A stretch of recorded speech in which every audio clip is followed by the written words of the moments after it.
Hello there, Sir from 17 once again. This is my Furi walkthrough on Furi Difficulty. This is the next boss in sequence, and it's entitled The Beat. So this is kind of the black sheep of the family in the bosses on this game, because it doesn't really make sense. It's really short, it's really different to the other ones, and in the end, the girl sometimes doesn't fight back. I think the purpose of this is of course narrative, because there's a massive storyline implication here. But at the same time, it's still a fight, and she can kill you. And on hard, this particular phase here is really, really difficult. I can't do it, to give you an idea of just how difficult it is. I will definitely be having to practice this one. But my biggest gripe with this particular boss is when you die, you restart at the beginning of that run. And because this is both a level and a boss, you're doing a lot of traversal to get to the fights. And the fights are the hard bit, the traversal generally isn't. Although this can be tricky. My recommendations here is you can shoot your gun to clear a path, or you can use the iframes in the dash to get through the platforms. If you're quick and you're on top of your abilities, you can get past this really quickly before the guns put too many bullets on the screen.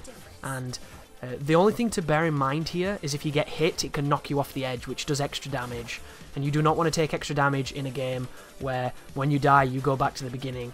It's kind of rough. But this phase coming up is just kind of a repeat of what we did, only I think this one is a little bit more intensive. So it's going to do ripples, and then those cannons are going to shoot these extra ripples. So all we're going to do is we're going to shoot her with the standard gun, and we're going to dash in between each of these ripples. And they will interlock and connect to each other, but it's quite easy to read because it's only on normal.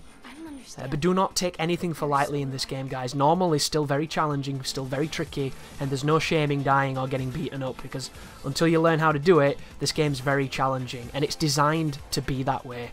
This is a game that wants you to learn it, and it wants you to get better, and if you don't, you're not going to get too far with it, because the game, it demands of you a level of performance, and if you don't give it, you will game over.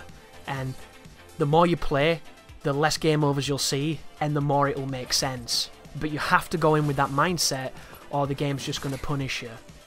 Luckily enough, there is an easy difficulty, which completely changes how the game plays. It takes off tons of phases from the bosses, they die in one combo, and it makes it kind of crazy how different the game is. So if you just want to play the story, and you just want to get through it, or maybe you're not too good at these kind of games, but you want to have fun, the Promenade difficulty is perfect for you, because it'll enable you to experience the title without having the, the higher level of execution.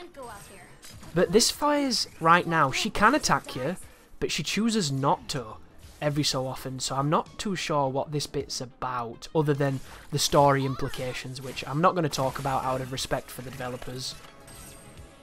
Because the game's not out yet, guys, and I don't want to spoil too much. Even though some of the narrative that's been spoken, if you pay attention to it, you can probably figure out a lot of certain minutiae of the plot, but not too much, hopefully. And that's it, that's the end of the boss. Kind of strange considering some of the things we've come through, but that is way more challenging on hard. You will not be disappointed if you thought that was disappointing, trust me, way, way, way more difficult.